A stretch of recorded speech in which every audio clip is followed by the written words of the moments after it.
বিসমিল্লাহির রহমানির রহিম। এটা হারাম আওলাদ ইসলামী শরীয়ত মোতাবেক। এমন একটা সময় আসছে সমাজে, এখন তো হালাল আওলাদ দেখছে, কিয়ামতের পূর্বে হারাম আওলাদে ভরে যাবে, আপনি রুখতে পারবেন না। হারাম আওলাদে ভরে যাবে। যদি বলেন ইসলামে, হ্যাঁ মুসলমানের মধ্যে, গোটা পৃথিবীতে ভরে যাবে, শুধু মুসলিম নয়, সমস্ত জাতির মধ্যে বেশিরভাগ হারাম আওলাদ থাকবে কিয়ামতের পূর্বে। মুসান্নাদ ইবনে আবু শাইবার হাদিস আজকে মুসলমানরা দেখতে পাচ্ছে। আল্লাহ নবী সাল্লাল্লাহু আলাইহি সাল্লামের কাছে ওই জন্য কোরআন এসেছিল, ইন্না ফাতাহনা লাকা ফাতহাম মুবিন। তুমি যখন দেখতে পাবে তোমার বিজয় এসেছে আর দলে দলে তোমার কাছে ইসলাম কবুল করছে, মুসলমান মনে রাখবেন, আপনার সাময়িক মনে হবে ইসলামের পতন ঘটতে চলেছে, কোরআন মিটে যাবে, ইসলাম মিটে যাবে। আমি আল্লাহর কসম খেয়ে বলছি, আল্লাহর ওয়াদা কখনো মিথ্যা হতে পারে না। আল্লাহ কোরআনে বলেছেন, বলেন তাজিদু বিসুন্নাতিল্লাহি তাবদীল। কিয়ামত পর্যন্ত আমার বিধানে একটা জেদ সবরকে মিটাবার ক্ষমতা পৃথিবীর কোনো শক্তির নাই। জোরে বলুন সুবহানাল্লাহ। শুধু তাই নয়, ইন্না নাহনু নাযালনা যিকরা ওয়া ইন্না লাহু হাফিজুন। আমি আল্লাহ কোরআনকে অবতীর্ণ করেছি আর কোরআনের হিফাজতের দায়িত্বটাও আমি আল্লাহ নিজে নিয়েছি। যদি বলেন কেমন করে, ওই কাগজের মধ্যে আল্লাহ কোরআনকে হেফাজত করেনি। আপনি মসজিদে ব্যক্তি একটা কোরআন রেখেছেন, বাড়ির জুস্তানে একটা কোরআন রেখেছেন না।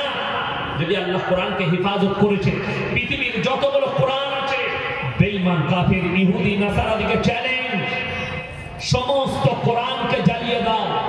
পৃথিবীর যত কোরআন আছে সব জ্বালাও, যত কোটি কোরআন আছে জ্বালিয়ে দাও। আল্লাহর কসম করে বলছি, একটা যদি হাফিজের কোরআন জিন্দা থাকে, আবার 100 কোটি কোরআন ছেপে চলে আসবে। আল্লাহ হাফিজে কোরআন দেন। একটা হাফিজে কোরআন 10 বছরের শিশু তার সিনেতে 30 পারা কোরআনকে গেঁথে দিয়েছে। জোরে বলুন সুবহানাল্লাহ। এই কোরআনটা তার সঙ্গে কবর পর্যন্ত যাবে, হাফিজের কোরআন, ঠিক কি না? আর পৃথিবীতে কে বলছে কোরআনকে মিটিয়ে দাও? আর আপনি শুনছেন মুসান্নাদ ইবনে আবু শাইবার হাদিস। হে আমার সাহাবীরা শোনো, পৃথিবীতে যেদিন ইসলাম প্রতিষ্ঠিত হয়ে যাবে, মসজিদ গুলো মুসল্লিতে ভরে যাবে, সাহাবীরা এক মিনিটের জন্য খুশি হলেন। নবীজি বললেন, খুশি হইও না, সেই নামাজিগুলো থাকবে সুদখোর আর হারামখোর নামাজি। তাদের মধ্যে মুমিন খুঁজে পাওয়া যাবে না। মসজিদে তো যাবে, কিন্তু তাদের আমল আল্লাহর কাছে কবুল হবে না। মুসান্নাদ ইবনে আবু শাইবার হাদিস।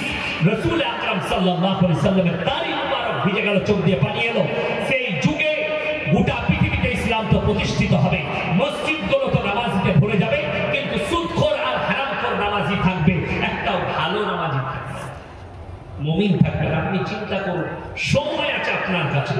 বেঈমান কাফেররা উঠে পড়ে লেগেছে, ইহুদি নাসারারা।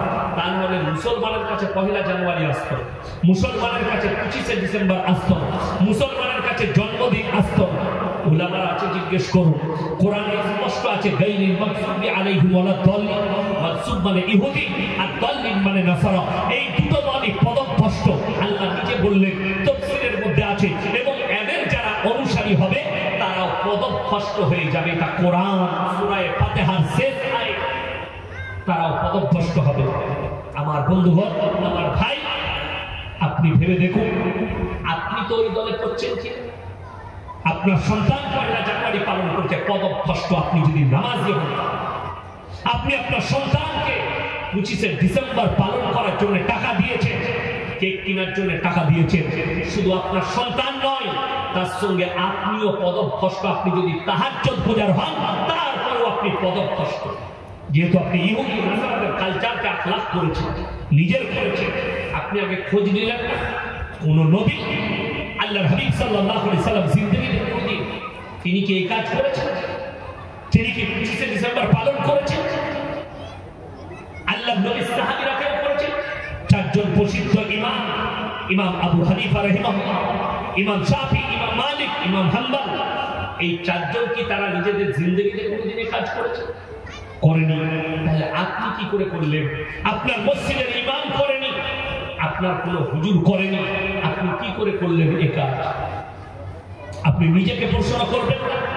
মুসলিম হিসাবে শুনে রেখে দেন, কোরআন মডেলিং ছিল, মডেলিং আছে, কিয়ামতের সকাল পর্যন্ত কোরআন মডেলিং থাকবে। যেরকম সুবহানাল্লাহ।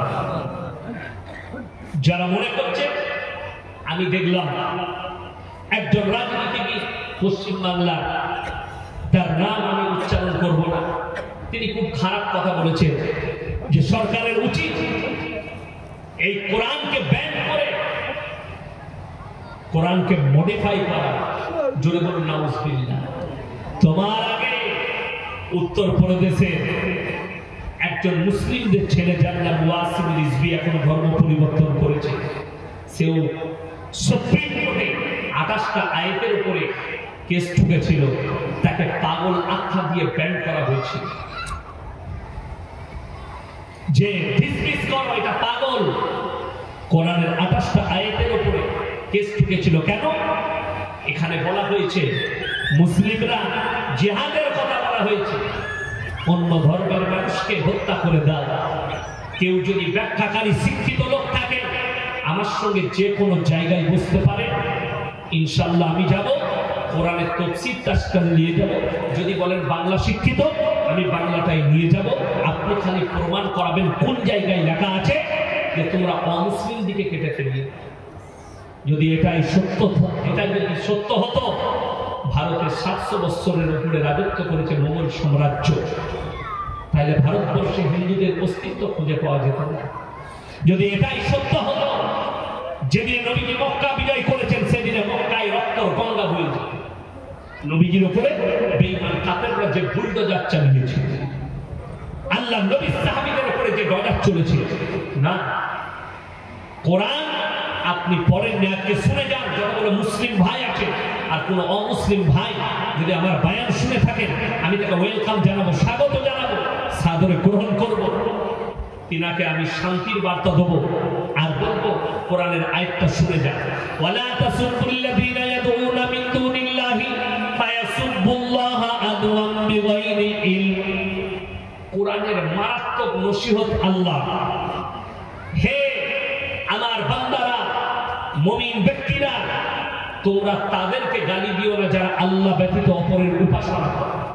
তাদের দেবদেবীকে গালি দিও না, তাদের ধর্মকে গালি দিও না। প্রত্যেকটা মুসলমানের উচিত, আমাদের ভারতের যত দেবদেবী আছে, হিন্দু ভাইদের যত দেবতা আছে, তাদেরকে গালি না দেওয়া আল্লাহ নিষেধ করেছেন কোরআনে। তুমি শিরকটা বুঝাও, তুমি বেদাতটা বুঝাও, তুমি আল্লাহ এক অদ্বিতীয় এটা বুঝাও, কিন্তু তুমি কারো ধর্মকে গালি দিতে পারো না। সে অজ্ঞাত অবস্থায় তোমার আল্লাহকে গালি দিলে তুমি গুনাহগার হবে। তুমি গালি দিয়ে, আমার 1 লাখের বেশি জলসা ছুটছে, একটা স্কিপ বার করে, একটা ক্লিপ বার করে দেখান যেখানে আমি কোন ধর্মের দেবদেবীকে গালি দিয়েছি, একটা পাবেন না। সম্মানের সঙ্গে বলি, শ্রীরামজি মহান ব্যক্তি ছিলেন, শ্রীরামকৃষ্ণ মহান ব্যক্তি ছিলেন, আমাদের কাছে শ্রদ্ধার। শ্রীকৃষ্ণজি আমাদের কাছে শ্রদ্ধার পাত্র। কিন্তু আমি বিশ্বাস করি আমার আল্লাহ, আমার ইয়াকিন, আমার আকীদা, আমার বিশ্বাস, আল্লাহ রাসূল সাল্লাল্লাহু আলাইহি সাল্লাম হচ্ছেন আল্লাহর পয়গম্বর এবং একমাত্র সৃষ্টিকর্তা। তিনি হচ্ছেন কে? সকলে বলবো আল্লাহ। কিন্তু একজন ভাই তার আস্থা আছে একটা দেবদেবীর উপরে, তার দেবদেবীকে তোমরা গালি দিও না। ওয়ালা তাসুবুল্লাযীনা ইয়াদউনা মিন দুনিল্লাহ ফায়াসুবুল্লাহা আদওয়াম বিগাইরি ইলম। ওই মূর্খদের জানা দরকার যারা বলছে কোরআনে এলান হয়েছে তোমরা অন্য ধর্মের মানুষকে মার্ডার করে দাও, তারা কান খুলে শুনে যাও। কোরআনে আছে, কেউ যদি কোনো মানুষ, এখানে ধর্মের কথা আল্লাহ বলেননি, কোনো মানুষ যদি অন্যায়ভাবে কোনো মানুষকে হত্যা করে, সে গোটা মানব জাতিকে হত্যা করলো। কোন মানুষ যদি কোন মানুষের উপকার করলো, সে গোটা মানব জাতির উপকার করলো। জোরে একবার বলুন সুবহানাল্লাহ। আমার বন্ধুগণ, আমার ভাই, আপনাদেরকে অনুরোধ করে বলছি, ইসলামটাকে বুঝে। কেমন করে বুঝবেন? দ্বীনি শিক্ষা অর্জন করে বুঝে, কোরআন হাদিসের চর্চা করুন, তবে আপনি বুঝতে পারবেন। রাসূল সাল্লাল্লাহু আলাইহি সাল্লামের বায়োডাটা পড়ুন, আখলাককে পড়ে দেখুন, আপনি বুঝতে পারবেন। সাহাবীদের আখলাককে পড়ুন, আপনি বুঝতে পারবেন।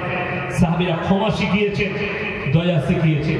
তা না হলে ভেবে দেখুন, আল্লাহ নবী সাল্লাল্লাহু আলাইহি সাল্লামের চাচা যান কলমা পড়তে পারেন, রিওয়ায়েতে আছে নবীজি হাতটা টিপে ধরলেন, চাচা গো লা ইলাহা ইল্লাল্লাহ পড়ে নাও, একবার কলমাটা পড়ে নাও, আমি আল্লাহর কাছে তোমার জন্য কেঁদে কেঁদে ক্ষমা চাই। নবীজি চাচার উত্তর কি বেরিয়েছে জানেন? হে আমার ভাইপো, আমি যদি বার্ধক্যে কলমা পড়ি, লোকে বলবে মৃত্যু ভয়ে কলমা পড়েছে, আমি কলমা পড়তে পারি। আল্লাহ আয়াত পাঠালেন, ইন্নাকা লা তাহদি মান আহবাবতা ওয়ালাকিন্নাল্লাহা ইয়াহদি মান ইয়াশা। হে আমার বিশ্ব নবী, কান খুলে শুনে নাও, হিদায়াতের দপ্তরটাই আমার আল্লাহর হাতে। আমার ইচ্ছা নেই তাই তোমার চাচা কলমা পড়তে পারবে না। নবীজির চোখে পানি, চাচা কলমা পড়তে পারেননি। অবাক হবে যে মানুষ, যে লোক যুদ্ধের ময়দানে নবীজির চাচা যান। যারা হাজী সাহেব আছেন তিনারা জানেন, যারা হজ করতে গেছেন তারা দেখেছেন উহুদের প্রান্তরে 70 জন সাহাবীর কবর লোহার ব্যারিকেড দিয়ে ঘেরা আছে। ওই জায়গাতেই শুয়ে আছেন হযরতে আমির হামজা রাদিয়াল্লাহু তাআলা আনহু। বুকটাকে তলোয়ারে করে চিনে গলার এই শ্বাসনালীটা ধরে গোটা কলিজা থট্টা বার করে চিবিয়ে খেয়েছিল। তার নাম হিন্দা। আল্লাহ তাকে ঈমান দান করেছিলেন মৃত্যুর আগে। জোরে বলুন সুবহানাল্লাহ। ওই জন্য হিদায়াতের মালিক আল্লাহ। আমাদের সমাজের মানুষ মনে করে এই বক্তাকে নিয়ে এলে মানুষ হিদায়াত পাবে, এই হুজুরকে দাওয়াত দিলে হিদায়াত পাবে। ভুল কথা, রং। হিদায়াত আল্লাহর হাতে। কোরআন শুনেলেন সূরা বাকারা 2 পৃষ্ঠা। আল্লাহ নবীজিকে বললেন, ইন্নাল্লাযীনা কাফারু সাওয়াউন আলাইহিম আনজারতাহুম আম লাম তুনজিরহুম লা ইউমিনুন। হে আমার নবী, তুমি যত দাওয়াত দিবে দাও, যত বুঝাবে বুঝাও, কিন্তু যারা মানার নয় তারা কখনো মেনে নেবে না। আল্লাহ নবী সাল্লাল্লাহু আলাইহি সাল্লাম বলেন, ওগো আল্লাহ, কেন তারা তোমার কথা আমার কথা মানবে না? আল্লাহ বলেন, শোনো, খাতামাল্লাহু আলা কুলুবিহিম, তাদের হৃদয়ে তালা মারা গেছে, ওয়া আলা সামঈহিম, তাদের কানেতে মোহর মারা গেছে, ওয়া আলা আবসারিহিম গিশাওয়া, এবং তাদের চোখেতে পর্দা পড়েছে, লজ্জা শরমের মাথা খেয়েছে, তারা কখনো দিনের পথে ফিরবে না। ওয়ালাহুম আযাবুন আযীম। হে আমার নবী, বলে দাও তারা কিয়ামতের দিনে তাদেরকে কঠিন পাকড়াও করব, আমার আযাবে তারা মুবতালা হয়ে যাবে। আমি তাদের হৃদয়ে তালা মেরে দিয়েছি। আমার বন্ধুগণ, আল্লাহর কাছে কাঁদুন, আল্লাহ তুমি আমাকে পাপ মুক্ত জীবন দাও, আল্লাহ আমাকে রাসূলের আখলাকের উপরে চালাও। কিয়ামতের ঘড়ি শুরু হয়ে গেছে, আলামতগুলো আসতে শুরু হয়ে গেছে।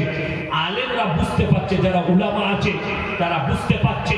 আল্লাহ রাসূল সাল্লাল্লাহু আলাইহি সাল্লামের হাদিসে আছে, কিয়ামতের পূর্বে যে যুদ্ধগুলো হবে দেশ নিয়ে নয়, ধর্মযুদ্ধ হবে পৃথিবীর বুকে।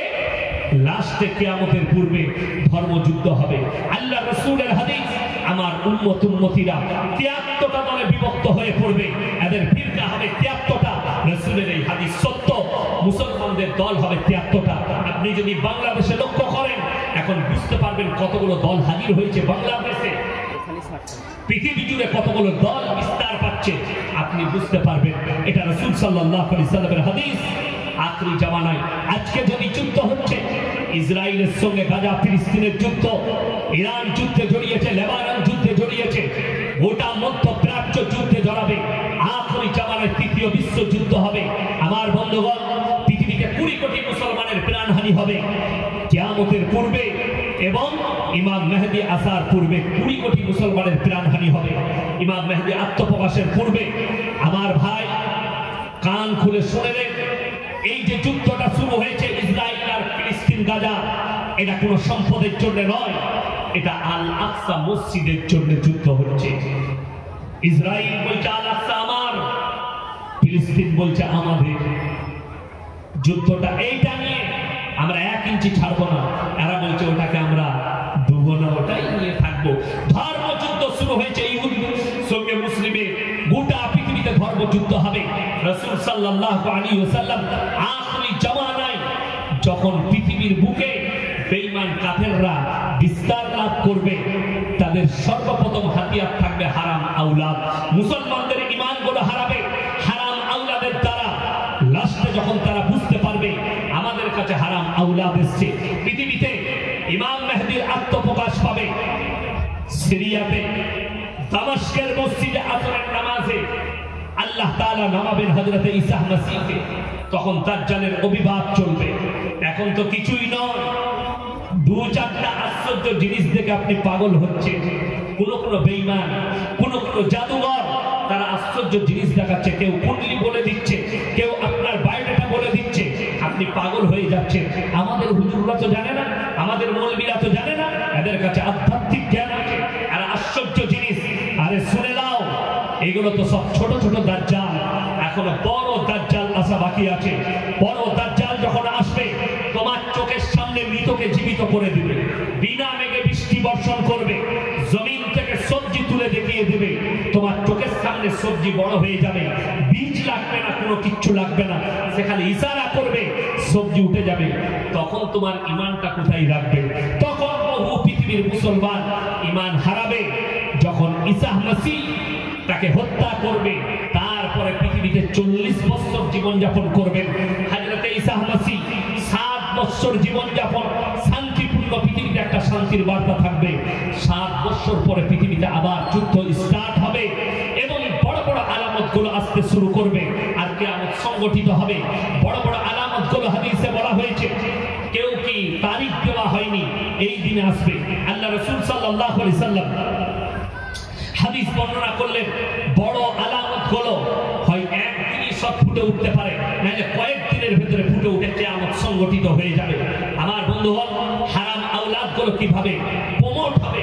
আপনি আমাদের ভারতবর্ষে সব থেকে বড় পাপ যেটা ছুটছে প্রত্যেকটা জাতির কাছে, সেটা হচ্ছে লোকের বউকে নিয়ে পালিয়ে গিয়ে ঘর করা, বিনা বিয়ে, বিনা তালাকে।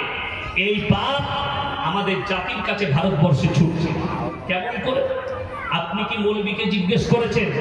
আমি একজনের বউ নিয়ে পালিয়ে এসেছি, সে ডিভোর্স দেয়নি যতক্ষণ পর্যন্ত তার আগের স্বামী তালাক না দিচ্ছে, 3 মাস 10 দিন ইদ্যত পালন না করছে, সে অন্য স্বামী গ্রহণ করতে পাবে না। তুমি যদি লোকের বউকে নিয়ে পালিয়ে আসো, গোটা পৃথিবীর মৌলবী যদি এক কাছে, হুজুররা এক কাছে হয় নিকাহ পড়াই, আল্লাহর কসম নিকাহ হবে না শরীয়ত সম্মত। যতগুলো বাচ্চা পয়দা হবে হারাম আওলাদ হবে। যতদিন তুমি তার সাথে থাকবে, জিনা করা হবে, মিলামিশা করলে জিনা। আর কোরআনে কঠোর ভাবে নিষেধ আছে, ওয়ালা তাকরাবুজ জিনা ইন্নাহু কানা ফাহিশা ওয়া সাআ সাবিলা। ব্যভিচার করা তো দূরের কথা, জিনা করা তো দূরের কথা, যে রাস্তায় জিনা হয় সে রাস্তার ধারে পাশে তোমরা যেও না।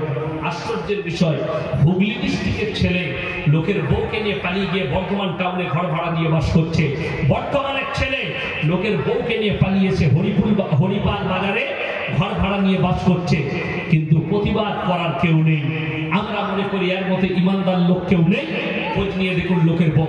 হুগলি ডিস্ট্রিক্ট তারকেশ্বরের আশেপাশে, আমি জায়গার নাম করবো না, গত বছরে আমার কাছে ফোন করেছিল, সেই গ্রাম থেকে একটা ফাইসালার জন্য কি হয়েছে, একজন মেয়ে ভিক্ষা করতে আসে, ভিক্ষাটি আসে না ভিক্ষা করতে গিয়ে, তো সে ভিক্ষা করতে এসছে ঘরে ঘরে। সেই গ্রামের একজন বড় লোক, তার একটা বৌমা ইন্তেকাল করে, মারা যায় কিছুদিন আগে, তার ছেলে আছে। তো সেই মেয়েটা যখন তার দরজায় ভিক্ষা করতে যায়, মেয়েটা একটু দেখতে ভালো, তাকে জিজ্ঞেস করেছে তোমার কেউ আছে? না, আমার কেউ নেই। কোথাও কেউ নেই? না। বলে আমার একটা ছেলের স্ত্রী মারা গেছে, তুমি বিয়ে করবে? যদি দেন তা করবো। এ রাজি। ওই ইমামকে ডেকেছে, ডেকে বিয়ে করিয়ে দিয়েছে, 10টা লোক জোগাড় করে, থাকো আমার। তার ছেলের স্ত্রী হিসাবে আছে। 1 সপ্তাহ কেটে গেছে। 1 সপ্তাহ পরে মেয়েটা কিছু বাড়ির ময়লাপত্র বাইরে রোডের গায়ে ফেলতে গেছে। তার আগের স্বামী সাইকেল নিয়ে আসছে, বুঝে তুমি আমি 1 সপ্তাহ ধরে বুঝছি, এই দিনে লোকজন হয়ে গেল, এটা আমার বউ না? বলে না, এটা আমার বউ। সে তখন বাড়ি গিয়ে আধার কার্ড নিয়ে এসছে, দেখো এটা আমার স্ত্রী। সবাইকে ছেড়ে দিয়ে দোষ কার? ইমামের। ইমাম কেন বিয়ে পড়াতে? আমাকে ফোন করেছে, আমি বললাম ইমামের 10% তো 90% তোমাদের, আর ছেলের বাপকে বেঁধে পিটানো দরকার। একটা মেয়ে যদি বলে আমার কেউ নেই, আচ্ছা বলুন তো এখন পৃথিবীতে এমন কোনো লোক নাই যে সে যদি কেউ না থাকে তা সে হরিপুর বাজারে যে কোনো দোকানের সামনে শোয়? ঠিক কিনা কথা বলে? রাতের বেলায় কোথাও শোয়? সেই লোকগুলো তো জানবে এই মেয়েটা এখানে, এই লোকটা এখানে, তো তুমি আগে খোঁজ নিলে না? আমাকে জিজ্ঞেস করলে বিয়েটা, বিয়ে হারগিজ হয় হারাম, স্ত্রীকে ছেড়ে দিতে হবে। এই বড় লোক বলছে না আমার ছেলে বিয়ে করে নিয়েছে, বিয়েটাই তো হয়নি শরীয়ত সম্মত। যখন প্রকাশ পেয়ে গেছে তার আগের স্বামী আছে, সে তালাক দেয়নি, হারগিজ শুধু তালাক দিলে হবে না, 3 মাস 10 দিন ইদ্যত পালন করতে হবে।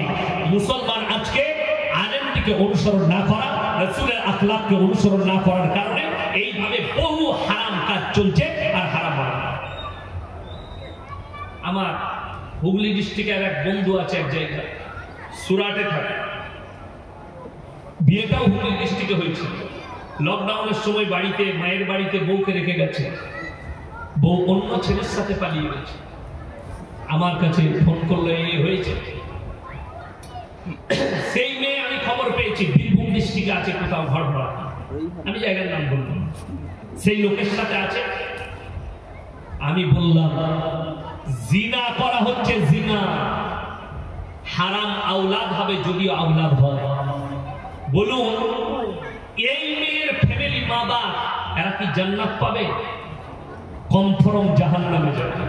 কেন? এরা সাপোর্ট করেছে, সেই মেয়েকে স্থান দিয়েছে, সেই মেয়েকে জায়গা দিয়েছে। আজকে বলে দিই, আরো পরবর্তী আমাদের পরের জেনারেশন যারা আসছে, হারাম আওলাদ গুলো আরো কিভাবে বৃদ্ধি পাবে। আজকে আমি জলসা করতে এসেছি, আমাকে যদি জিজ্ঞেস করেন হুজুর আপনার পরিচয় কি, আমি বলবো আমার পরিচয় হচ্ছে আমার আব্বার নাম, আমার বাপের নাম মোহাম্মদ শওকত আলী মাজাহি। আমি বাপের নাম বলবো না, মায়ের কথা বলেন, বাপের। এখানে আমার পাশে বাবাজি বসছিলেন, চলে গেলেন।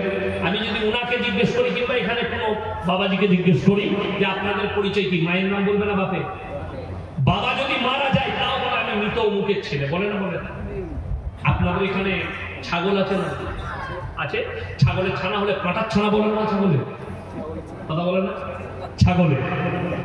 গায়ের বাচ্চা হলে ষাঁড়ের বাচ্চা বলে না? গায়ে গায়ে।